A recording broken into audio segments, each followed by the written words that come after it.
अभिवादन स्वीकार कीजिए ब्रजेश मिश्रा का और आप देखना शुरू कर चुके हैं द डिबेट।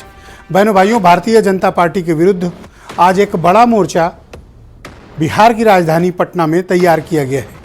इस महामोर्चा की ये पहली बैठक थी और 17 में से 15 दल इस बैठक में शामिल थे। यानी बीजेपी के खिलाफ संपूर्ण विपक्ष एक होकर प्लेटफॉर्म पे आना चाहता है और 2024 में बीजेपी का मुकाबला करना चाहता है। क्या वाकई में ऐसा हो पाएगा?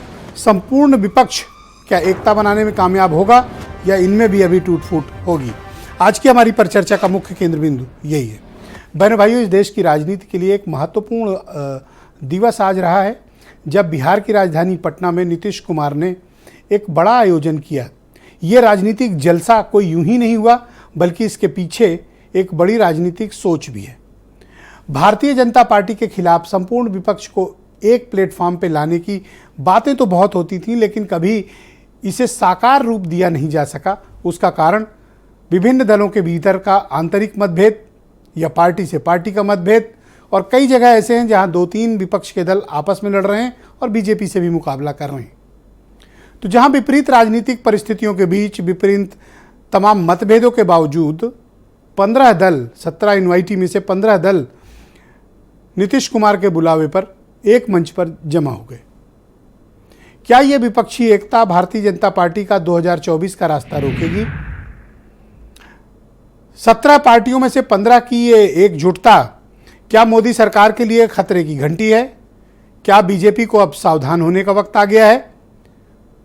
पूरब से पश्चिम और उत्तर से दक्षिण तक का ये गठबंधन निश्चित तौर पर बड़ा अलार्मिंग है, क्योंकि दक्षिण से स्टालिन भी इसमें मौजूद थे और कश्मीर से फारूक अब्दुल्ला भी इसमें मौजूद थे। ममता बनर्जी भी मौजूद थी, तो पंजाब के मुख्यमंत्री और दिल्ली के चीफ मिनिस्टर भी इसमें सम्मिलित थे। आम आदमी पार्टी और कांग्रेस के भीतर बड़े मतभेद हैं और ये मतभेद आज सार्वजनिक भी हुए हैं। लेकिन जैसा कि मैंने पहले कहा कि ये पहली बैठक है और पहली बैठक में से ही कोई विपक्ष अपनी रणनीति तय कर लेगा या मुद्दों को निर्णित कर लेगा, इसकी संभावना कम है। लेकिन इन दलों को मतभेद के बावजूद एक मंच पर इकट्ठा करना, यह नीतीश कुमार के लिए एक उपलब्धि हो सकती है। ये चुनाव साथ लड़ते हैं, नहीं लड़ते हैं, लेकिन इनको इकट्ठा कर लेना यह बड़ी बात है। वो भी तब जब बीजेपी इस वक्त माइटी पॉलिटिकल पावर हो, बड़ी ताकतवर फोर्स हो। इतने नेताओं का जमावड़ा ये निश्चित तौर पर ये भारतीय जनता पार्टी को चौंकाने वाला है। शायद यही कारण है कि आज भारतीय जनता पार्टी के बड़े नेताओं ने इस पर काफ़ी रिएक्ट किया है। लेकिन क्या ये मोर्चा बीजेपी को ग्राउंड पर मुकाबला दे पाएगा? और उसका क्या होगा जो इनके आंतरिक मतभेद हैं? ये आंतरिक मतभेद कई जगह पे हैं। मिसाल के तौर पर आम आदमी पार्टी और कांग्रेस की कन्फ्लिक्ट। आम आदमी पार्टी कांग्रेस से बिल्कुल सहज नहीं है और कांग्रेस भी आपसे सहज नहीं है। दिल्ली के उस अध्यादेश को लेकर कांग्रेस ने कोई रुख स्पष्ट नहीं किया है, मीटिंग छोड़कर बीच में चले गए केजरीवाल। उसी तरह टीएमसी, कांग्रेस और लेफ्ट पार्टीज के भीतर भी विवाद है। इनसे कैसे निपटा जाएगा? दक्षिण में भी स्टालिन इस बैठक में मौजूद है, कांग्रेस भी है, लेकिन कन्फ्लिक्ट है। तो ये जो राज्यों में कन्फ्लिक्ट हो रही है, उससे ये गठबंधन कैसे निपटेगा? और क्या, मैं एक और मसले पर आ रहा हूं कि क्या ये एक पोस्ट पोल अलायंस तैयार करने की कोशिश है या ये प्री पोल अलायंस है? मुझे ऐसा प्रतीत होता है कि ये पोस्ट इलेक्शन अलायंस की स्ट्रेटजी ज़्यादा हो सकती है। क्यों? कौन कौन से दलों को इकट्ठा हम करके बीजेपी के खिलाफ नीतीश कुमार आगे आ सकते हैं, ये उसकी एक पेशबानी भी हो सकती है, ये उसकी एक पेशबंदी भी हो सकती है। क्योंकि प्री इलेक्शन अलायंस इन पॉलिटिकल पार्टीज के भीतर राज्यों में होगा, इसकी संभावना कम है। कोई अपना जनाधार छोड़ना नहीं चाहता, कोई अपने संगठन को कमजोर नहीं करना चाहता और कोई अलायंस के लिए अपने दल को सैक्रिफाइस नहीं करेगा। कुछ राज्यों में संभावना है कि जहां पर यह विपक्ष इकट्ठा होकर चुनाव लड़ सकता है, लेकिन अधिकांश राज्यों में ये अपने अपने चुनाव लड़ेंगे, 1 by 1 लड़ेंगे। लेकिन यह सहमति जरूर आज बनती दिखी है कि पोस्ट पोल अलायंस में ये सब इकट्ठे हो सकते हैं, तमाम मतभेदों के बाद भी। तो जैसा मैंने पहले डिबेट में कहा, प्री पोल अलायंस संभावना बहुत कम है, पोस्ट पोल अलायंस संभावना पूरी है 90%। तो क्या बीजेपी को चिंतित होना चाहिए? निश्चित होना चाहिए। क्यों? क्योंकि इसमें अधिकांश दल जो उत्तर भारत के हैं वो इकट्ठे हो गए हैं और उत्तर भारत ही बीजेपी की आत्मा है, बीजेपी का पावर हाउस है।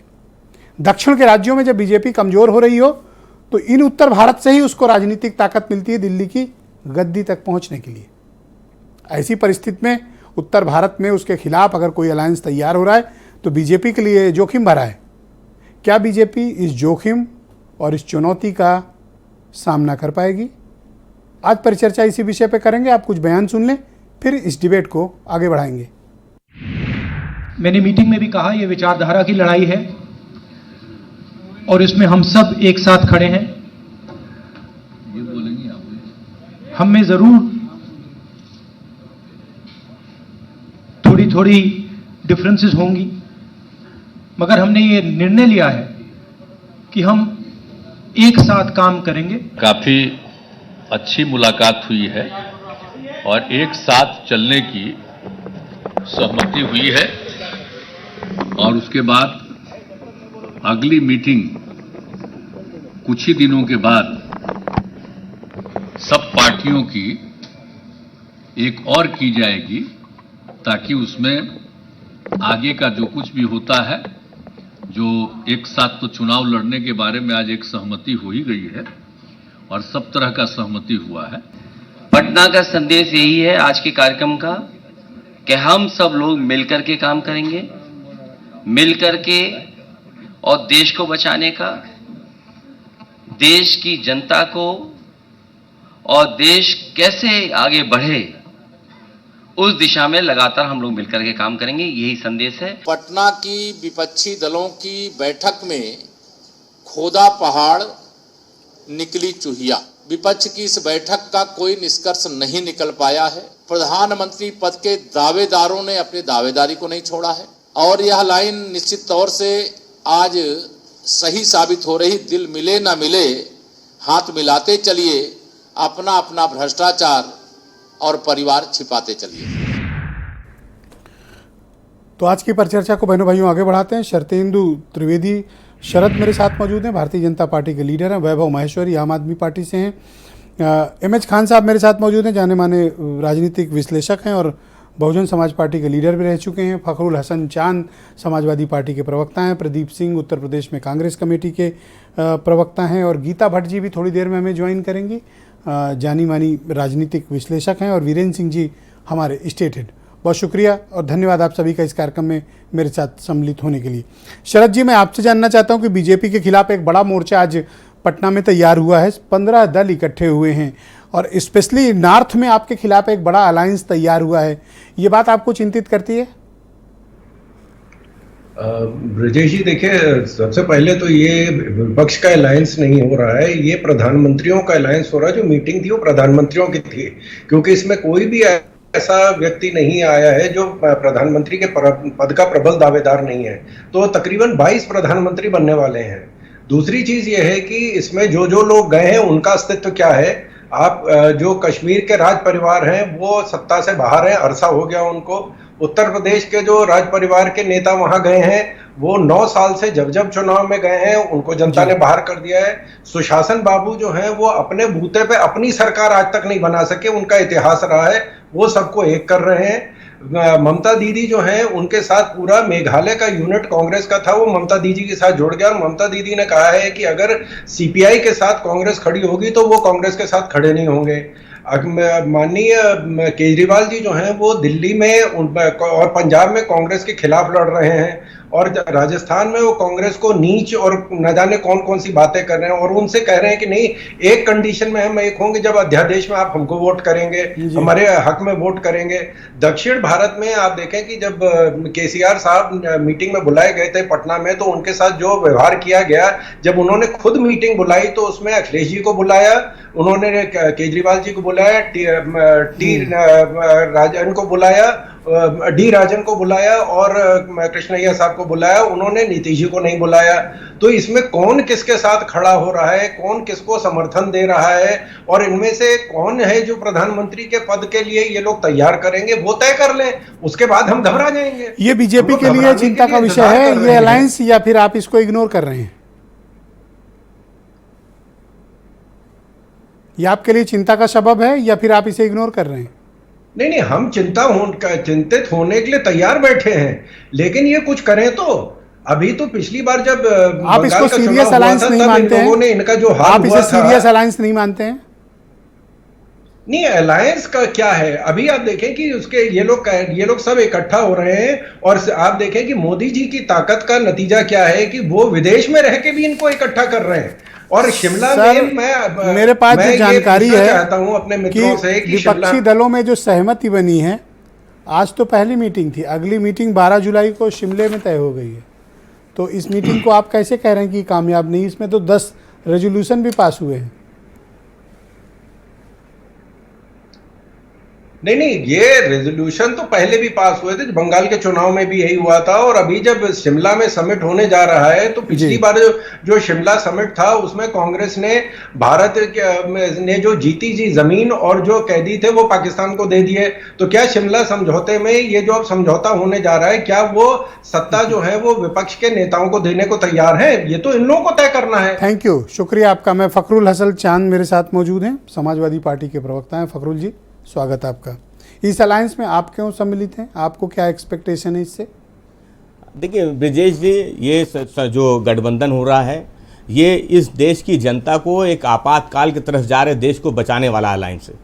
हम लोग अपने जो मतभेद हैं उनको भुला के एक साथ एक मंच पे आए हैं, और आदरणीय अखिलेश यादव जी लगातार इस प्रयास में थे कि देश के जो समान विचारधारा वाले दल हैं वो एक साथ और एक मंच पे आए। आज जो पटना की तस्वीर थी वो सुखद थी। भारतीय जनता पार्टी के प्रवक्ता भले वो चिंतित ना हो रहे हो, क्योंकि उनके पास मंदिर, मस्जिद, भजन कीर्तन, अजान, लफ्ज़ जिहाद, हिजाब, नकाब, मदरसा, मज़ारे, फिल्में, इन माध्यम से वो भले अपना प्रचार आगे करना चाहते हों, लेकिन ये देश की जनता वो बेरोजगारी और महंगाई पे इनसे जवाब पूछ रही है। उत्तर प्रदेश और दिल्ली के इंजन आपस में टकरा रहे हैं। आज आप डीजीपी नहीं बना पा रहे हो, आपकी एक कुलपति पे आप झगड़ा कर ले रहे हो। तो देखिए, मुद्दे बहुत हैं, लेकिन भारतीय जनता पार्टी को उसी तरीके से ये स्वीकार नहीं होगा कि उनके लिए चिंता का विषय नहीं है, क्योंकि जब इमरजेंसी आपके नेता ने एक भाषण दिया कि वो एक नव जागरण करने जा रहे हैं। कौन सा नव जागरण कर रहे हो? नहीं, हम तो लगातार जोड़ रहे हैं, लोगों के बीच में जा रहे हैं। आदरणीय अखिलेश, वही तो जानना चाह रहे हैं कि कौन सा नव जागरण है। हम पीडीए जो जनता के बीच जा रहे हैं, आदरणीय अखिलेश यादव जी, और जनता को जागरूक करने का काम कर रहे हैं। हम भारतीय जनता पार्टी के जो सांसद हैं उत्तर प्रदेश से, उन सब का रिपोर्ट कार्ड बनवा रहे हैं। जनता के बीच में इस सवाल को लेके जा रहे हैं कि 2014 में, 2019 में जो वादे किए थे भारतीय जनता पार्टी ने, उन वादों का क्या हुआ? हर बार चुनाव होता है, हर बार लोकसभा में आप लोग इकट्ठे हो रहे हो, तो ये दिख भी रहा है कि आप लोग जा रहे हो साथ क्या, लेकिन कांग्रेस के लिए आप यहाँ जगह छोड़ने को तैयार हो? यूपी में देखिए, इकट्ठे हो रहे हो तो कांग्रेस को जगह देनी पड़ेगी। क्या जगह दोगे आप? देखिए, आदरणीय अखिलेश यादव जी ने कहा कि जो बड़ा दल है वो बड़ा दिल दिखाने का काम करे। क्या करें, चुनाव न लड़े? नहीं, बिल्कुल चुनाव लड़े। चुनाव लड़ने के लिए लोकतंत्र है। तो कितनी सीट दोगे? क्लैरिटी तो दो। ये ब्रिजेश जी, ये सवाल मेरे लिए बहुत बड़ा हो जाएगा। मैं पार्टी का प्रवक्ता हूँ। आदरणीय अखिलेश यादव जी आने वाले समय में, क्योंकि आज दिल बड़ा करने से आपका तात्पर्य क्या है? नहीं, दिल बड़ा करो ना। नहीं, हम दिल बड़ा कर रहे हैं। जब 2019 का लोकसभा चुनाव था तब भी समाजवादी पार्टी ने दिल बड़ा किया था। 0 पे जो लोग थे उनको भी हमने 38 सीटें देने का काम किया था। तो हम तो दिल बड़ा। अगर ये जो बैठक हुई है, आप एक प्लेटफॉर्म पे आए हो, तो आपको राज्यों में भी जो साथ के दल हैं, लाइक माइंडेड पार्टीज हैं जो इस प्लेटफॉर्म पे इकट्ठा, उन्हें स्पेस तो चाहिए होगा ना? नहीं ब्रिजेश जी, बिल्कुल स्पेस आप मिलेगा। ये तो नहीं एक्सपेक्ट कर सकते कि 80 में 80 आपका अलायंस लड़ेगा और इन लोग को कुछ ना मिले।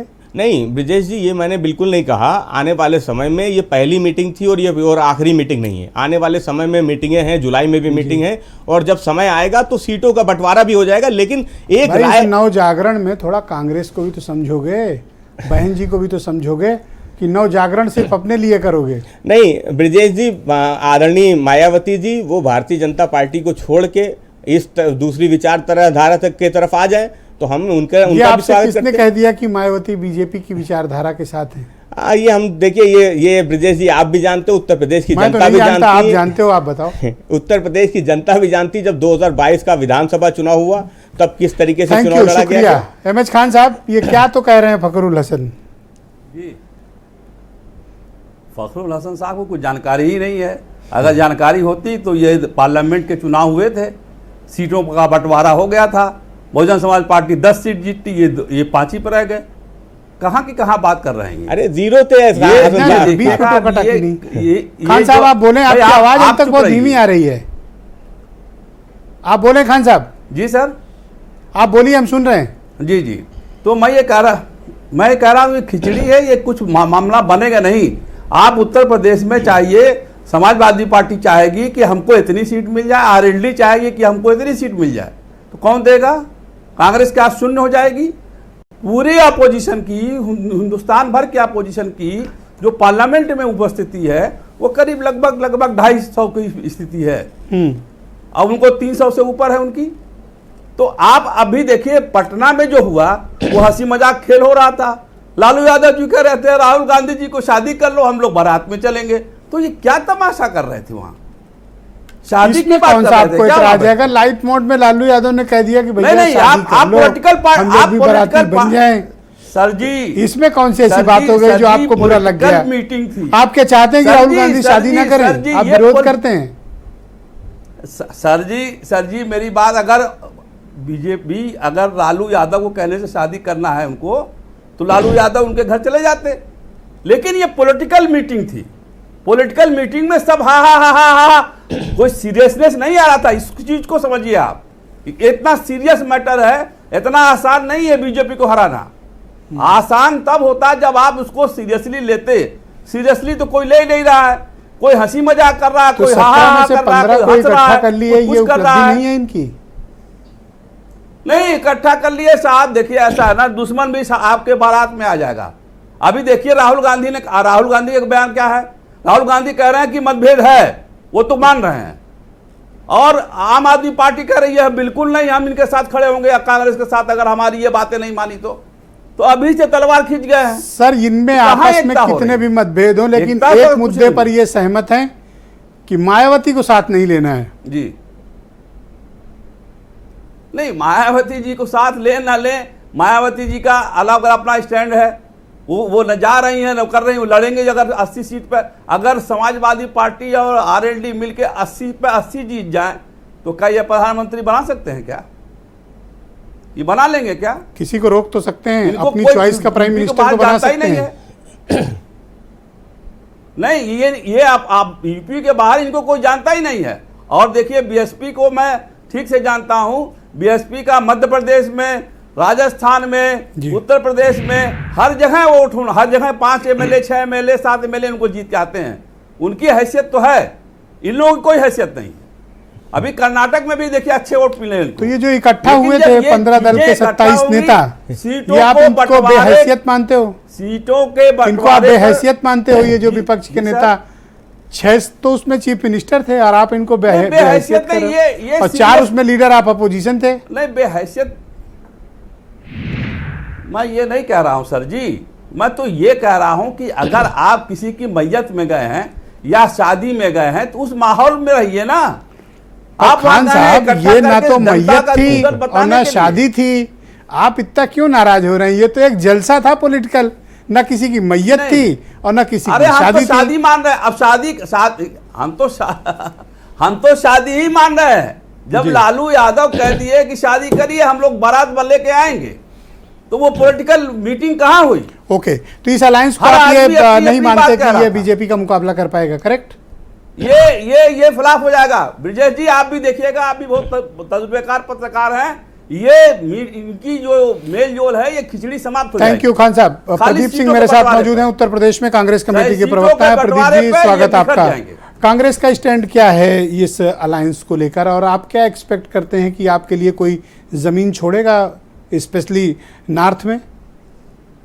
ब्रिजेश जी, जमीन छोड़ने की बात नहीं है, बात यह है कि हम एक ऐसी सरकार देना चाहते हैं जो जलते हुए मणिपुर पर जवाबदेही जिसकी हो। हम ऐसी सरकार देना चाहते हैं जो विश्व के पटल पर पहुंचे तो उस सवालों से पीछे हटता हुआ देश का नेतृत्व तो नजर ना आए। हम ऐसी सरकार देना चाहते हैं जब किसान सड़कों पर हों तो उसके सामने वार्ता का एक मंच मिले। हम ऐसी सरकार चाहते हैं जहां हमारी पहलवान जब आवाज उठा रही हो तो उसे दबाने की कोशिश ना हो और किसानों के सीने पर गाड़ियां चढ़ाने वाला नेता ना पैदा हो। हम ऐसी सरकार देना चाहते हैं। तो निश्चित तौर पर यह एक प्रारंभिक बैठक है, ये मान के चलिए कि आप ये धीरे धीरे जो परिस्थितियां सामने आएंगी हम एक नैतिक विकल्प देते हुए नजर आएंगे। जो आंतरिक मतभेद हैं उनसे कैसे निपटिएगा? फॉर एग्जाम्पल आज आम आदमी पार्टी के संयोजक और दिल्ली के चीफ मिनिस्टर मीटिंग छोड़कर चले गए। उनका ये मानना है कि कांग्रेस अध्यादेश के मुद्दे पर उनको सपोर्ट नहीं कर रही है। अब कांग्रेस जिस बैठक में रहेगी हम नहीं आएंगे, ये तो मतभेद सार्वजनिक हो गए। नहीं ब्रजेश जी, साफ और स्पष्ट है कि हमारे नेता श्री राहुल गांधी जी ने आप स्पष्ट रूप से कहा कि मतभेद हैं लेकिन हम एक साथ चलने को तैयार हैं और आने वाले समय पर आपको देखिए कि एक नए विकल्प के साथ ये जो विकल्प खड़ा है, आपको एक रचनात्मक विकल्प के साथ इस देश में नजर आएगा। और ये पहली बार नहीं। और आप बताइए, आप ये ऐसे दल हैं, जब आप कांग्रेस की बात ले लीजिए, हम मध्य प्रदेश में इनको चोटिल करने जा रहे हैं, कर्नाटक में स्थिति आपके मुझे एक चीज बताएं कि आप ये आंतरिक जो राज्य के मतभेद हैं आपके, उन्हें कैसे निपटिएगा? इसका कोई फार्मूला है आपके पास? निश्चित तौर पर हमारे शीर्ष नेतृत्व ने एक फार्मूला तय किया है, जो अभी जो प्रवक्ता हम आपके सामने रखने की स्थिति में नहीं है, लेकिन आने वाले समय में दूसरी बैठक हो जाने दीजिए, आप वो विकल्प फॉर एग्जाम्पल मैं समाजवादी पार्टी का कहता हूं, क्या ये यूपी में आपको कुछ आपके साथ कुछ हाथ मिलाने को तैयार हैं? इनकी बातों से तो नहीं लगता। नहीं, हम तो समान विचारधारा के लोग कई बार एक साथ चले हैं। वो भारतीय जनता पार्टी के प्रवक्ता से पूछे, जो एक दूसरे को कभी देशद्रोही बताते थे, कभी किसी को, तो बिहार का डीएनए तक पे उन्होंने चर्चा की है, उसके साथ में मिलकर आपका ये मानना है कि नेक्स्ट मीटिंग तक आप इसका समाधान खोज लेंगे? लोग एक साथ एक मंच पर आए हैं और एक साथ चलेंगे। इस मतभेद का समाधान आप अगली मीटिंग तक खोज लेंगे, ऐसा आप क्लेम करते हैं? निश्चित तौर पर। ओके, ये प्री पोल अलायंस होगा या पोस्ट पोल अलायंस होगा? हमारा मानना है, ये देखिए, हमारे पास कोई आधिकारिक सूचना नहीं है, लेकिन हमारा मानना है कि ये प्री पोल अलायंस ही होगा। ऑलराइट, वैभव माहेश्वरी आम आदमी पार्टी के प्रवक्ता हैं, मेरे साथ इस वक्त मौजूद हैं। वैभव जी, शुक्रिया आपका। तो आपने क्या तय किया फिर? फाइनल अपनी बात बताइए कि इस अलायंस को लेकर आपका पॉलिटिकल स्टैंड क्या है और मीटिंग से छोड़कर निकलने का क्या मतलब समझा जाए? ब्रजेश जी, हमारे लिए इस अलायंस का सबसे बड़ा जो महत्व है वो ये है कि जो दिल्ली के सरकार के खिलाफ ऑर्डिनेंस लाया गया है सुप्रीम कोर्ट की बेंच के खिलाफ, उसके लिए हम समर्थन मांगने के लिए इकट्ठा कर रहे हैं सबको। और हम देखिए, आगे चल के post poll alliance, pre poll alliance, ये सब थोड़े बाद की बातें हैं, लेकिन अभी तो पहले ये देखना पड़ेगा कि ये सारे दल एक हो भी सकते हैं कि नहीं हो सकते हैं, और अगर हो सकते हैं तो उसके लिए इससे बड़ा मुद्दा, इससे बड़ा वैलिड मुद्दा और कब होगा। जैसे कि एक चुनी हुई सरकार के खिलाफ एक ऑर्डिनेंस लाया गया, एक चुनी हुई सरकार की शक्तियां खत्म कर दी गई। अगर इस मुद्दे पर भी कोई दल एक नहीं हो सकते तो फिर ये आगे भी एक नहीं हो पाएंगे। अगर इस पर ये एक होकर इन्होंने हरा दिया तो ये बीजेपी को हरा पाएंगे। तो ये सेमीफाइनल है इस गेम का। अगर ये कर पाएंगे, एक हो पाएंगे, तो ये तो सभी दलों को समझना पड़ेगा। और ये बहुत जेन्युइन मुद्दा मिला है।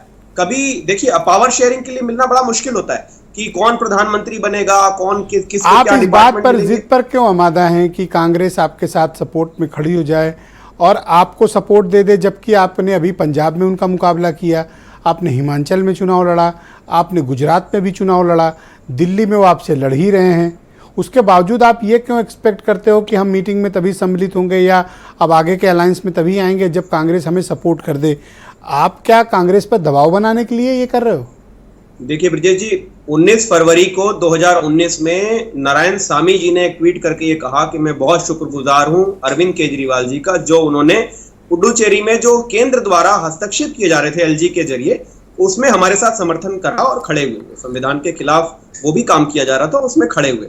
वही सिचुएशन आज दिल्ली में, और दिल्ली में और भी ज्यादा खतरनाक सिचुएशन है। तो हम तो कह रहे हैं कि अगर कोई कांग्रेस जैसी पार्टी संविधान पे हुए इतने बड़े हमले के खिलाफ भी साथ में खड़ी नहीं हो सकती, तो इसका मतलब अगर कोई लोकतंत्र में अलायंस की बात की जा रही है 2024 के लिए, तो वो अलायंस पॉसिबल नहीं है। तो एक मात्र आपकी शर्त ये होगी कि अध्यादेश के खिलाफ राज्यसभा में वोटिंग करिए, तभी आम आदमी पार्टी इस अलायंस का पार्ट बनेगी, अन्यथा नहीं बनेगी। Make it clear.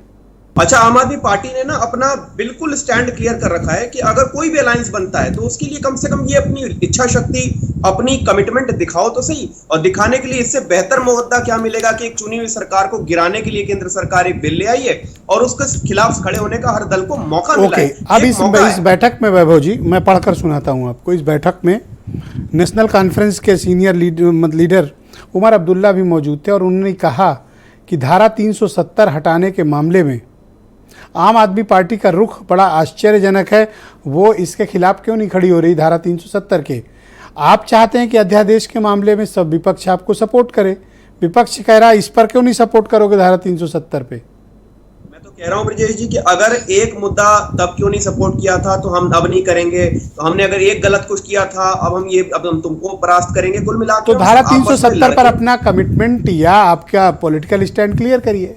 धारा 370 पर पार्टी स्टैंड क्लियर कर देगी। अगर उन्होंने पार्टी पे कोई क्वेश्चन रेज करे हैं, पार्टी अपना स्टैंड क्लियर कर देगी, बिल्कुल जवाब देना चाहिए। अगर एक दल के नेता ने अगर कोई सवाल उठाया है तो हमारे पार्टी की जिम्मेदारी है कि उस पर वो करे।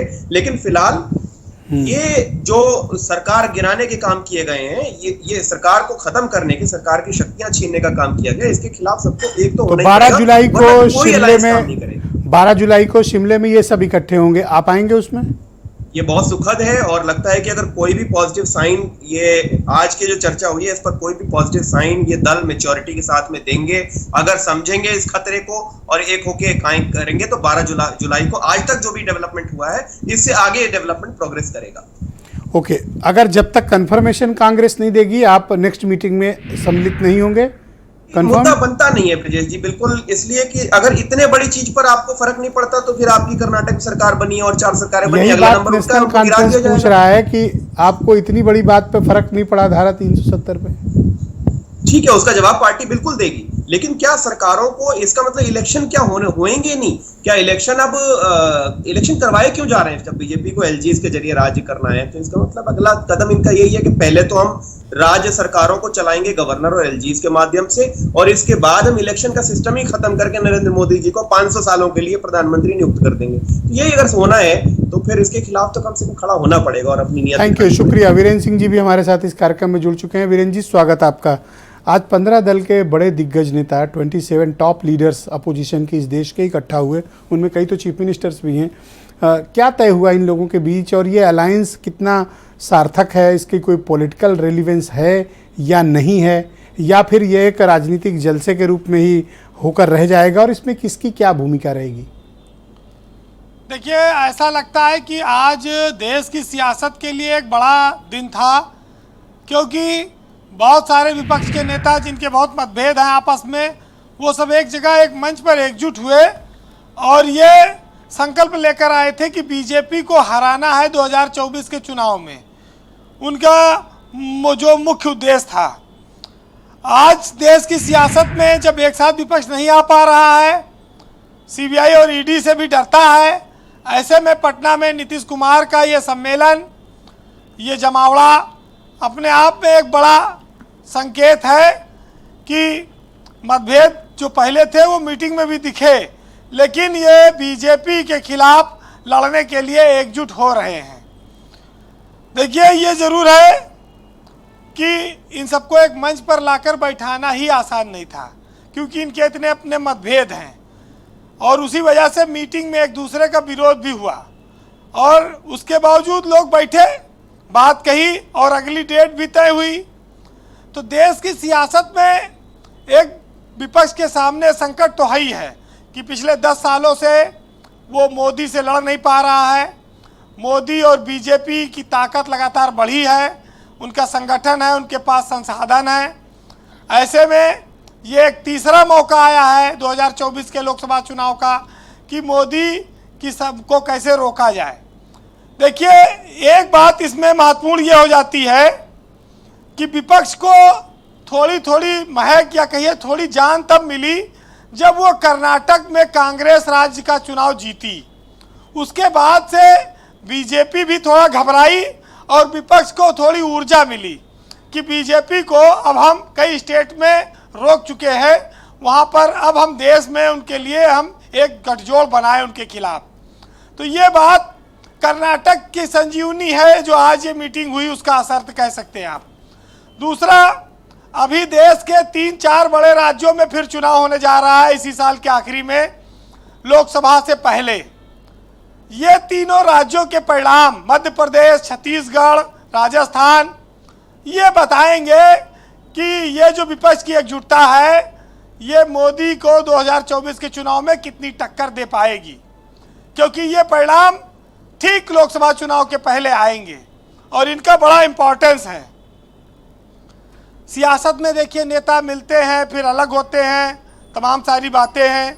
हमारे यहाँ कहा जाता है कि झूठ बोलना पाप है, लेकिन आत्मविश्वास से झूठ बोलना ही आज के समय में राजनीति हो गई है।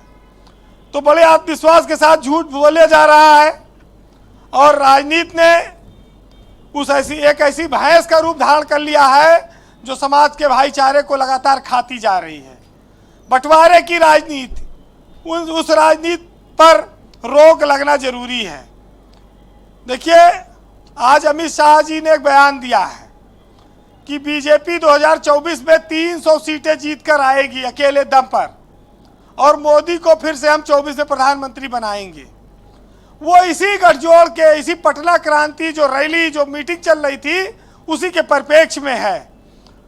तो इस मीटिंग में एक बात साफ हुई कि वोटों का बंटवारा रोकना है, क्योंकि उसी से वो विपक्ष हार रहा है और बीजेपी जीत रही है। लेकिन केजरीवाल के सामने संकट इस बात का है कि अगर उनके अध्यादेश को समर्थन नहीं मिलता है, जितने लोग यहाँ आए हैं, अगर इसमें भी धोखा हो जाता है, तो स्वाभाविक है कि वो इस तरह के कोई आगे गठबंधन में नहीं जाएंगे, क्योंकि सबसे पहले उन्हीं की गर्दन पे तलवार लटक रही है दिल्ली में। पहले इस अध्यादेश को रोकना इस गठबंधन के सामने सबसे बड़ी चुनौती है।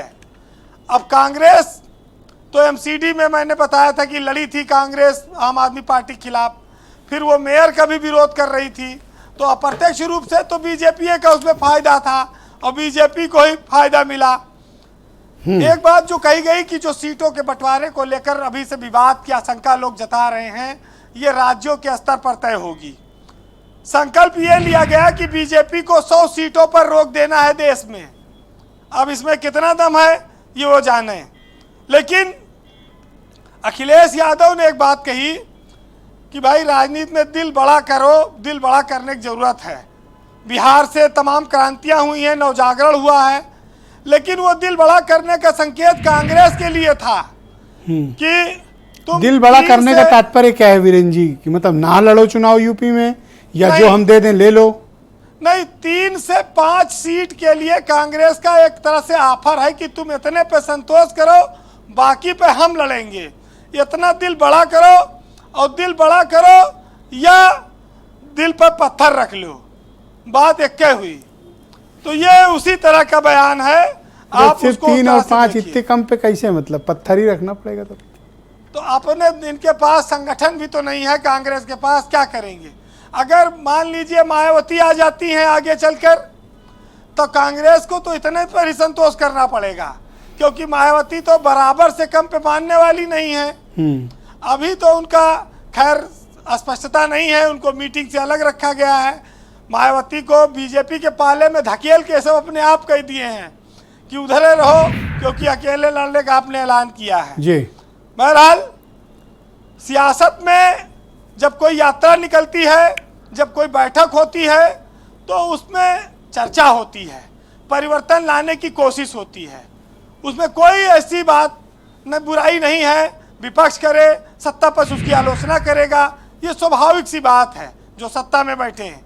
लेकिन चर्चा, धरना, मीटिंग, रैली, यात्रा होती रहनी चाहिए, और उससे ऊर्जा भी मिलती है, लोगों तक बात भी पहुंचती है। सुनिएगा कि पसीने की स्याही से जो लिखते हैं इरादों को, उनके मुकद्दर के पन्ने कभी कोरे नहीं होते, और गुरूर में इंसान को कभी इंसान नहीं दिखता। जैसे छत पर चढ़ जाओ तो अपना ही मकान नहीं दिखता, और समर शेष है नहीं पाप का, भागी केवल व्याध, और जो तटस्थ रहे हैं समय लिखेगा उनका भी इतिहास।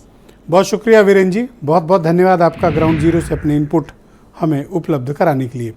बहनों भाइयों, आज हम चर्चा कर रहे हैं कि बिहार की राजधानी पटना में नीतीश कुमार ने 15 दलों के 27 टॉप लीडर्स को आमंत्रित किया, गैर बीजेपी दलों को आमंत्रित करके बीजेपी के खिलाफ एक बड़े गठबंधन का ऐलान किया है। ये गठबंधन अभी आकार नहीं ले पाया है, शेप नहीं ले पाया है, लेकिन कमोबेश एकजुटता की सहमति बनी है। और ये पहली मीटिंग थी जो पटना में हुई है। इसके बाद 12 जुलाई को शिमले में मीटिंग होने जा रही है, जिससे ये तस्वीर साफ होगी कि शिमला में ये लोग क्या निर्णय करते हैं। तो इसमें आंतरिक मतभेद भी हैं, लेकिन ऐसा दावा किया जा रहा है पॉलिटिकल पार्टीज जो इसमें एकजुटता में सम्मिलित हैं, वो क्लेम कर रही हैं कि आने वाले वक्त में वो अपने मतभेदों को भी सुलझा लेंगे। ये तो अभी मात्र पहली बैठक है, लेकिन क्या ये मतभेद वाकई में सुलझ पाएंगे? क्योंकि ये राजनीतिक व्यवस्थाओं के दायरे में भी बड़ा मुश्किल लग रहा है, क्योंकि हर पॉलिटिकल पार्टीज़ का अपने अपने स्टेट्स में एक बड़ा स्टेक है। कोई अपनी स्टेक यूं ही क्यों छोड़ देगा, ये एक विचारणीय प्रश्न है जिसका जवाब अभी इस आज की बैठक में नहीं मिला। लेकिन जैसा क्लेम किया जा रहा है कि ये पहली ही बैठक है, इसी से सारे रिजल्ट एक्सपेक्ट नहीं किए जाने चाहिए, आगे आज चलकर भी इस पर किया जा सकता है। लेकिन होम मिनिस्टर और union cooperative minister Amit Shah का भी एक स्टेटमेंट, उन्होंने कहा है कि कितना भी हाथ मिला लें लेकिन आपकी एकता कभी संभव नहीं है, यानी ये लोग कभी एक नहीं हो पाएंगे, हाथ चाहे जितना मिला लें। शरतेंदु त्रिवेदी, शरद जी भी मेरे साथ इस वक्त मौजूद हैं। शरद जी, मैं आपसे जानना चाहता हूं, कमोबेश इसमें 10 बिंदुओं पर एक सहमति बनी है इन पॉलिटिकल पार्टीज़ के भीतर, और ये कह रहे हैं कि ये पहली बैठक नहीं है, हम आगे चलकर अगली बैठकों में अपने बाकी मतभेदों को सुलझा लेंगे। पर ये तो इनकी उपलब्धि है कि ये सबको एक प्लेटफॉर्म में लाने और अगली बैठक तक के लिए जोड़ने में कामयाब हुए हैं। मिश्र जी, देखिए, एक फ्रेंच फॉरेन मिनिस्टर थे, वो कहते थे कि हर मीटिंग जो इनकी अंतर्राष्ट्रीय मीटिंग होती है उसमें हम सब लोग चाहे किसी बात में माने न माने, लेकिन ये जरूर तय होता और इसमें पूरी एकता होती कि अगली मीटिंग कब होने जा रही है। तो अगली मीटिंग का इन्होंने मुकर्रर कर दिया है कि अगली मीटिंग शिमला में होगी।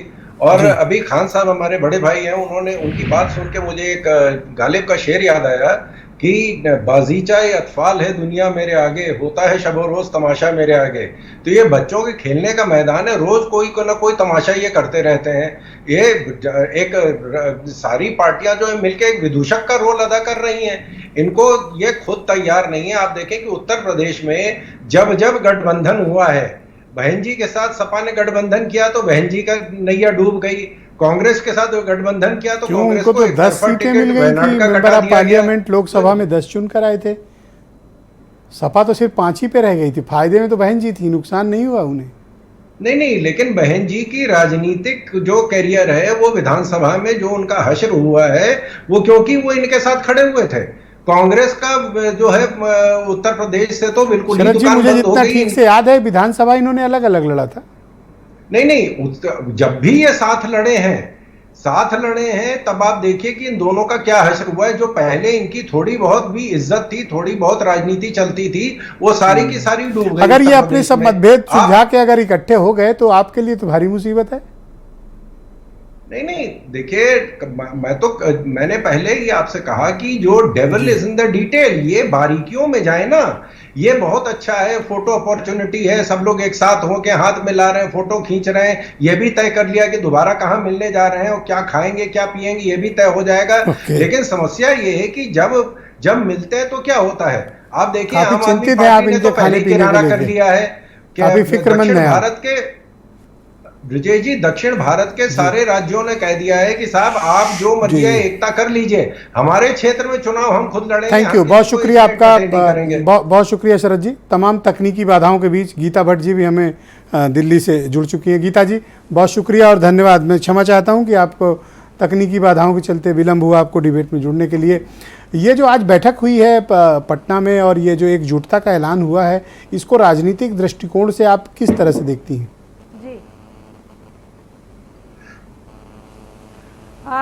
ब्रिजेश जी, पहले तो आपने अपने कार्यक्रम में मुझे आमंत्रित किया, उसके लिए आपका धन्यवाद। और मुझे याद आ रहा है 2019 के चुनाव से पहले 2018 में भी इसी प्रकार की, अगर आपको ध्यान हो, इसी प्रकार की जो है विपक्षी एकजुटता की बहुत सारी बातें हुई थी, बैठकें हुई थी, और उस समय मुझे लगता है ज़्यादा उत्साह था विपक्षी दलों में। अगर आप देखें तो इस बार तो अभी जो बातचीत चल रही है वो इतना, आप सभी जो इतना आत्मसंदेह, जो ये विपक्षी एकता है वो अपने आप ही आत्मसंदेह के घेरे में है। हर दल का दूसरे दल से कुछ अपेक्षा है, लेकिन वह जो इस एकजुटता के लिए कुछ जो उसे अपना हिस्से का छोड़ना पड़ेगा, उसके लिए तैयार है कि नहीं, इसका कमिटमेंट जो है कोई भी, जितने भी दल जमा हुए उनमें से कोई देने को तैयार नहीं है, लेकिन दूसरे से अपेक्षा पूरी है। और खास करके अगर आप देखें तो ध्यान आएगा 2018 की ये जो मुहिम थी, ये चंद्रबाबू नायडू द्वारा उस समय करी गई थी, और जगह जगह सभी, जैसे नीतीश कुमार जी इस बार प्रयास कर रहे हैं, उसी प्रकार के प्रयास उस समय चंद्रबाबू नायडू द्वारा जी करे गए थे। और उसके बाद जब चुनाव का परिणाम आया तो चंद्रबाबू नायडू किस प्रकार से एक तरह से बिल्कुल हाशिए पे चले गए, ये हम सभी ने देखा। तो नीतीश कुमार जी जो इस प्रकार के प्रयास कर रहे हैं, आगे क्या होगा वो, उस पर एक प्रश्न चिन्ह है। दूसरी बात, केजरीवाल जी का विषय थोड़ा बहुत मैं बीच में जुड़ी थी तो सुन पा रही थी, तो अभी कुछ दिन पहले ही, मतलब इतनी बड़ी बड़ी बातें विपक्षी एकता की हो रही हैं, राजस्थान में जहां कांग्रेस की सरकार है, वहां श्रीगंगानगर में जाके उन्होंने रैली में कहा कि हमें कोई सत्ता से नहीं हटा सकता अगले 50 वर्षों तक, पंजाब में और दिल्ली में। और गंगानगर जो है वो पंजाब के भी बॉर्डर के आसपास आता है। और वहां जाकर कांग्रेस और वहां के मुख्यमंत्री गहलोत जी को उन्होंने अपने तरीके से जो सुनाना था वो सुनाया। तो यहाँ और वहां यहाँ वो कांग्रेस से क्या ये बीजेपी की उपलब्धि मानी जाए कि वो अध्यादेश वाले मुद्दे पर कांग्रेस और आम आदमी पार्टी के बीच बड़ा वर्टिकल डिवीजन कराने में कामयाब हो गई? देखिए, ये तो एक जो विषय है, ये अपने आप में जो सर्वोच्च न्यायालय के द्वारा जो निर्णय आया था उसी में जो एक प्रावधान था, उसी प्रावधान को ध्यान में रखते हुए इस अध्यादेश को लाया जा सका था। अब उसको लेकर, क्योंकि अगर आप देखें आम आदमी पार्टी आने वाले समय में कांग्रेस का स्थान लेना चाह रही है, उसका जो पूरा एक टारगेट है वो कहीं ना कहीं कांग्रेस का जो वोट बैंक है उसको लेने। पंजाब में उन्होंने यही किया, दिल्ली में भी लगभग आप देखिए कि जो पहले एक जो कांग्रेस का वोट हुआ करता था, ट्रेडिशनली जो माना जाया जाता था, उसी वोट को, वो वोट आम आदमी पार्टी ने जो है हथिया लिया। अब ऐसा ही है, वो राजस्थान में हो तो पूरी चुनावी तैयारी में है। तो अब ये जो अलायंस आज फॉर्म हुआ है और इसकी नेक्स्ट मीटिंग भी शिमला में तय हो गई है 12 जुलाई को, अगर ये सब अपना मतभेद मान लीजिए एक क्षण के लिए कि ये मतभेद भुलाकर ये सब प्री पोल अलायंस में भी जाएं या पोस्ट पोल अलायंस के लिए भी इकट्ठे हों, तो ये भारतीय जनता पार्टी को कितना परेशान होने की इसमें जरूरत है? देखिए, चुनाव में जाने के लिए तो हर राजनीतिक दल को पूरी तैयारी करनी चाहिए, इसमें कोई दो राय नहीं है। परंतु यहाँ दो बड़े महत्वपूर्ण विषय जो कि अगर आप देखें इस गठबंधन में जो एक तरह से एकता न होने का कारण जो है, पहली बात जो एक कही जा रही है कि एक ही सब विपक्षी दल एक ही जो है प्रतिद्वंदी को उतारेंगे चुनाव में भाजपा के कैंडिडेट के खिलाफ। तो इस पे कितनी, आपको भी मालूम है कि इसमें कितना ज्यादा से ज्यादा एक तमिलनाडु में शायद ऐसा कर पाए, लेकिन बाकी जो जगह है वहां कैसे करेंगे? मायावती जी को बिल्कुल छोड़ दिया है वहां उत्तर प्रदेश में, तो क्योंकि वहां अखिलेश यादव जी साथ हैं। तो इस तरह के जो गठबंधन है इनके तो आपके मुताबिक ये एक्सपेरिमेंट अपोजिशन का 2024 के खिलाफ, मोदी के खिलाफ अंतिम ऐलान ये सार्थक रूप नहीं ले पाएगा? जी देखिए, इसमें दूसरी बात यह है कि नेतृत्व कौन करेगा। पिछली बार जो अभी 12 या 11 जून को भी ऐसी बैठक हुई थी, उसमें कांग्रेस ने जो है कुछ बहाना बना के उसको एक तरह से मिस कर दिया, स्किप कर दिया। लेकिन जितनी इज्जत राहुल गांधी को आज वहां पे नवाजी गई, उससे लग रहा है कि राहुल गांधी को ये लोग आगे बढ़ा सकते हैं। वहां तो शादी भी करवाई जा रही थी।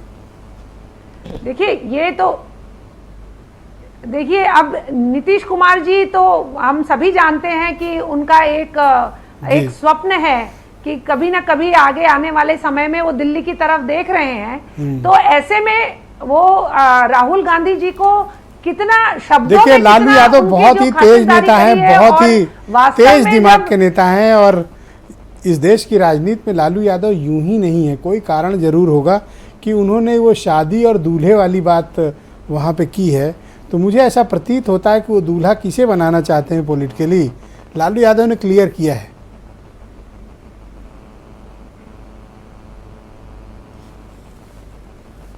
जी, पर जो है अगर हम देखें तो जितने भी विपक्षी दल हैं वहां पे, वो कहीं ना कहीं अगर आप लगे हाथ पूछ ही लेते हैं ना, सब तो यहीं बैठे हैं, कौन करेगा? लगे हाथ पूछ लेते हैं। भाई, समाजवादी वाले पार्टी के प्रवक्ता मौजूद हैं, फखरुल हसन चांद जी। फखरुल जी, राहुल गांधी राजनीतिक दूल्हे के रूप में स्वीकार हैं आपको?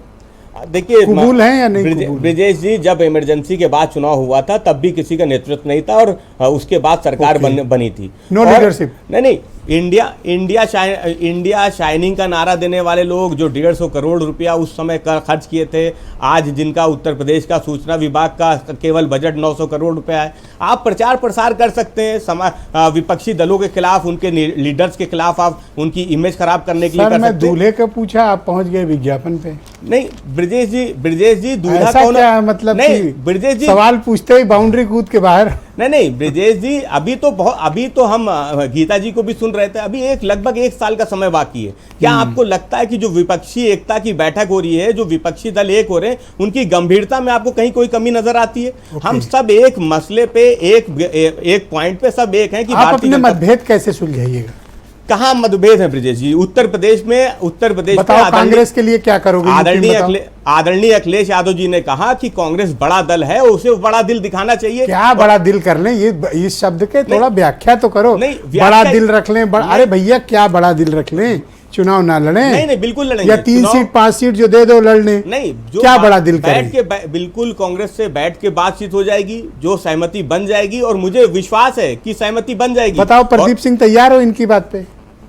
नहीं, निश्चित तौर पर नहीं, ये देखो पॉइंट पे बात करो। देखो, आज आपकी पार्टी की स्टेक की बात है। बिल्कुल हम ये कह रहे हैं बड़ा दिल करो, बड़ा दिल करो। भैया, लीवर और दिल का साइज बड़ा हो जाए तो डॉक्टर अलर्ट कर देते हैं। आप थोड़ा सावधान हो जाओ। सामने बैठकर ये तो निर्णय नहीं कर पाएंगे। निश्चित तौर पर हमारा शीर्ष नेतृत्व तो बैठकर इस पर तय करेगा। और एजेंडा आज का क्या है? आज का एजेंडा है कि मणिपुर जैसी हिंसा दोबारा सरकार न देखे, ये देश न देखे। हमारा एजेंडा है कि बेरोजगार नौजवानों को रोजगार। राहुल गांधी को आप लोग आगे प्रोजेक्ट कर रहे हैं एज ए लीडर इस अलायंस का? निश्चित तौर पर कांग्रेस, हमारे नेता श्री राहुल गांधी जी और कांग्रेस के नेता राहुल गांधी हैं। अलायंस का एजेंडा अभी नेतृत्व तय करना नहीं है। अलायंस का एजेंडा है कि मणिपुर की हिंसा दोबारा देश न देखने पाए, और देश का नेतृत्व जब विदेश की धरती पर जाए तो वहां ऐसे कठोर सवालों का सामना करते समय मुंह छिपाना न पड़े। हम ऐसा नेता देना चाहते हैं। अमेरिका का राष्ट्रपति गेट पे मिल रहा है, इज्जत से अंदर ले जा रहा है, रात का खाना खिला रहा है, अपनी संसद में सबको इकट्ठा करके आपकी स्पीच करा रहा है, और कितनी इज्जत ले लोगे? वापस क्या? सवाल क्या था? सवाल कितनी इज्जत ले लोगे? मुंह छुपाता हुआ नेतृत्व आज इस पूरी दुनिया ने देखा। ओके, एमएच खान, बहुत ही जाने माने पॉलिटिकल एनालिस्ट और बहुजन समाज पार्टी के फार्मर राष्ट्रीय प्रवक्ता, बहुत शुक्रिया आपका। खान साहब, ये समाजवादी पार्टी वाले क्लेम कर रहे हैं कि बड़ा दिल दिखाओ, बड़ा दिल दिखाओ। आप ये मायावती जी का दिल छोटा क्यों है? नहीं, बड़ा दिल से मतलब क्या है? बड़ा दिल से मतलब साफ करिए ना। क्या आपके हिसाब से क्या बड़ा दिल कि हम 70 सीटों पर नहीं? क्या बड़ा दिल? हम तो समझ नहीं पा रहे बड़ा दिल दिखाने का मतलब। हम आपके पास जाएं और आपसे कहें कि आप मिश्रा जी बड़ा दिल दिखाइए, तो बड़ा दिल क्या दिखाना होता है? मतलब उसका ये होता है हिंदी में बात करने की बात जरूरत नहीं है कि आप त्याग करिए। त्याग जी, हाँ, त्याग क्या? कौन त्याग करेगा? आप करिए। राजनीति में कौन त्याग करेगा? कोई त्याग करने को तैयार है? अभी देखिए, पहली मीटिंग में आम आदमी पार्टी कांग्रेस में फूट हो गई। आप जाइए पश्चिम बंगाल में क्या होगा? ममता बनर्जी किसी को घुसने देंगी? किसी को नहीं घुसने देंगी। यहाँ उत्तर प्रदेश अगर इनमें झंझट हो रहा है तो आपको इतना मजा क्यों आ रहा है? खान साहब, बड़ा दिन दिखाइए। आप इतना उत्साहित क्यों है? अगर ये हमारा तो साफ, देखिए, इनका तो बिल्कुल साफ है कि हम किसी के साथ नहीं चुनाव लड़ेंगे अकेले। आप लोग सर फुटबॉल कर रहे हो ना। अभी पहली मीटिंग, फिर दूसरी मीटिंग, और फिर कौन कितनी सीट पे जाएगा, ये खिचड़ी बन रही है। खिचड़ी कोई खाएगा नहीं। 10 दिन का भूखा हुआ आदमी खा सकता है, जिसका पेट भरा हुआ है वो खिचड़ी नहीं। भैया, आप तो बहन जी तो खा ही नहीं सकती खिचड़ी, ये तो कंफर्म्ड है। नहीं, वो तो ठीक बात है, नहीं खा सकती हैं, लेकिन ये बड़ा दिल वाला शब्द जो है, ये बड़ा घातक है। बड़ा दिल, कितना बड़ा दिल कर दे? इतना बड़ा दिल कर दें कि ऑपरेशन करके निकाल दिया जाए उसको? नहीं, ऐसा नहीं होता है। बड़ा दिल का मतलब जानते क्या है? अगर आप यहाँ पर त्याग करो, सैक्रिफाइस करो, कुर्बानी दो, कुर्बानी कोई नहीं करेगा, बलिदान दो। कोई त्याग नहीं करेगा, कोई कुर्बानी नहीं देगा। देखिए, जिसकी सरकार उत्तर प्रदेश कुर्बानी देनी पड़ेगी, 4 स्टेट में है, वो बड़ा दिल कुर्बानी देनी पड़ेगी। खान साहब, वो बड़ा दिल नहीं करेगा। कुर्बानी देनी पड़ेगी, बलिदान देना पड़ेगा। कुर्बानी कोई नहीं देने को, यही तो मैं बलिदान देना पड़ेगा। कोई कुर्बानी देने को तैयार नहीं है, नहीं तैयार है कोई। ये बातें हैं, बातों का क्या? ठीक है। वैभव महेश्वरी आम आदमी पार्टी के प्रवक्ता हैं। सब अलग अलग लड़ेंगे। वैभव, तो ये कंफर्म्ड है कि आपकी पार्टी सिर्फ इसी विषय को आधार बनाएगी और इसके अलावा आपको कोई और शर्त मंजूर नहीं कि अध्यादेश को फुल सपोर्ट विपक्ष द्वारा कंप्लीट 100% बैकअप दिया जाए? जैसा कि मैं कह रहा था कि अध्यादेश कोई हमारा निजी मसला नहीं है ब्रिजेश जी। अध्यादेश एक चुनी हुई सरकार को खत्म करने का कोशिश है, और संविधान के ऊपर हमला है। अगर संविधान के ऊपर हमले रोकने को भी अगर पार्टियां एकजुट नहीं हो पाती है तो ऐसे किसी भी अलायंस में वो आगे नहीं हो पाएंगी। सीटों का बंटवारा, मंत्रालयों बड़ा दिल क्यों नहीं दिखाते हैं? यहाँ बड़े दिल का क्या सवाल है? अब तो चुनाव लड़ लिए और हमारी सरकार को खत्म कर दिया, सारी शक्तियां छीन ली। यहाँ बड़ा दिल छोटा दिल का क्या मतलब है? बड़ा दिल का मतलब है बलिदान। बड़ा दिल पहले से ही बलिदान है। ईडी और सीबीआई की रेड होती है हमारे यहाँ, हमारे मिनिस्टर्स को, हमारे डिप्टी मिनिस्टर्स को उठाकर बंद कर दिया जाता है बिना किसी रिकवरी के, बिना किसी ठोस सबूतों के। मैं अभी गीता जी को सुन रहा था, उन्होंने कहा कि कहीं कोई आम आदमी पार्टी जो है वो कांग्रेस को नुकसान पहुंचाती है, वो उसकी जगह ले रही है, वो उसका वोट शेयर ले रहा है। मैं देख रहा हूं कि राजनीतिक विश्लेषकों के जो कोर्स करिकुलम है, जिसको स्टडी करके आप राजनीतिक विश्लेषक बनते हैं, उसमें कुछ अब नए पन्ने जोड़े जाने चाहिए। उसमें आम आदमी पार्टी को एक इंडिपेंडेंट और नए जमाने की पार्टी के तौर पर स्वीकार कर लेना चाहिए। अब ये कोई वो पार्टी नहीं है जो सिर्फ किसी का वोट काटने, वोट बांटने, उसको सपोर्ट करने, उसको फायदा पहुंचाने के लिए आई है। ये वो पार्टी है जिसने जो आंदोलन से निकली है, पहले ही प्रयास में जिसने दिल्ली में सरकार बनाई 3 बार, पहले ही प्रयास में फिर पंजाब में विपक्ष बनी और फिर पंजाब में सरकार। लेकिन गीता जी ने ये कहा कि राजस्थान में आप गाली देते हो और बिहार में सपोर्ट मांगते हो। देखिए विजय जी, ये सारी पॉलिटिकल पार्टीज मिल रही हैं, एनजीओ नहीं मिल रहे हैं। पॉलिटिकल पार्टीज अपने अपने क्षेत्र में तो नेशनल कॉन्फ्रेंस वाले उमर अब्दुल्ला भी कह रहे हैं 370 पे आप हमको सपोर्ट दे दे, और नेशनल इंटरेस्ट के इश्यूज पर बातचीत करके उसमें अपना स्टैंड भी बनाएंगी और अपने अपने क्षेत्रों में चुनाव भी। आज अमित खान को बहुत मजा आ रहा है, ये बलिदान देने को तैयार नहीं। तो मैं ये कह रहा हूँ कि इतने प्रचंड बहुमत से चुनी हुई पार्टी जो कि अब एजुकेशन, हेल्थ, जो मुद्दों पर वोट मांगती है और जो कांग्रेस भी पूरी तरह कॉपी कर रही है, इस पार्टी को अब एक्सेप्ट करना चाहिए कि ये एक राजनीतिक दल है और नेशनल। गीता भट्ट आपको रिस्पॉन्ड करना चाहती, वो जवाब आपको देना चाहती। गीता भट्ट जी ये कह रहे हैं कि नया अध्याय जोड़िए, अब हमारी ताकत को स्वीकार करिए, एक इंडिपेंडेंट राष्ट्रीय दल है, आपको इनको अब स्वीकार करना पड़ेगा। ये महज वोट काटना, वोट बांटने वाली पार्टी नहीं। ओके, गीता भट्ट जी खुद जवाब देंगी। देखिए राष्ट्रीय दल है हम तो जी। ब्रिजेश जी देखिए, ये तो कहीं भी कोई भी ऐसी बात नहीं कही मैंने जिसमें ये कहा हो कि इनका हिंदी में कहने का मतलब है मैडम, उनकी पंजाब में हमें चाहिए लेकिन उनका अगर आप देखें, इज्जत चाहिए उनको। बिल्कुल, अगर आप उनका देखिए एक वो पूरे प्रयास, नहीं मैं ये नहीं कह रहा हूँ इज्जत चाहिए, इज्जत तो जनता देगी। हर जगह कांग्रेस के ही वोट ज्यादातर वो उन्होंने एक तरह से, भाई जब पहले पार्टियां ही 2 थी तो कांग्रेस के वोट लेंगे। अरे भाई आप सुनिए तो सही वैभव जी, एक बारी सुनिए तो। लेकिन यहाँ कहना चाहूंगी, बोलिए मैडम, बोलिए आप। ठीक है, कह रही हूँ। देखिए जी वैभव जी, देखिए वो तो केजरीवाल जी बैठक भी छोड़ के आ गए बीच में। अब क्या है, उन्होंने कुछ शर्तें पहले रखी हैं, कहा है 3 मेरी शर्तें हैं, वो पहले मानो। अब बोलो वैभव महेश्वरी जी, जो है अब आवाज गायब हो गई आपकी। बन रहा है उसका मैं बाहर हिस्सा बनना चाहूंगा, या बलिदान देने के लिए तैयार है वैभव जी। तो अगर आप ये विपक्ष बलिदान मांगता है, जिसमें कि अध्यादेश सबसे पहला है जी। Vaibhav 10 second, 10 second Vaibhav ji, 10 second madam, thank you. अब ये 10 सेकंड में रिस्पॉन्ड करेंगे। देखिए, अध्यादेश को महज एक शब्द अध्यादेश समझ के मत करिए। ये अध्यादेश वो है जो लोगों ने वोट दिए, सरकार बनाई और अध्यादेश लाके उस सरकार को गिरा दिया, यानी संविधान खत्म कर दिया। ये वो अध्यादेश, और ये किसी भी सरकार के साथ हो सकता है। आम आदमी पार्टी सिर्फ उदाहरण है, बाकी कोई भी। बहुत बहुत धन्यवाद। मैं आप सबका बहुत आभार प्रकट करता हूं कि इस बेहद महत्वपूर्ण राजनीतिक परिचर्चा का आप सब हिस्सा बने और आप सब ने अपने अपने विचार प्रस्तुत किए। बहनों भाइयों, आप सबका भी बहुत शुक्रिया और धन्यवाद इस कार्यक्रम को देखने के लिए। नमस्कार।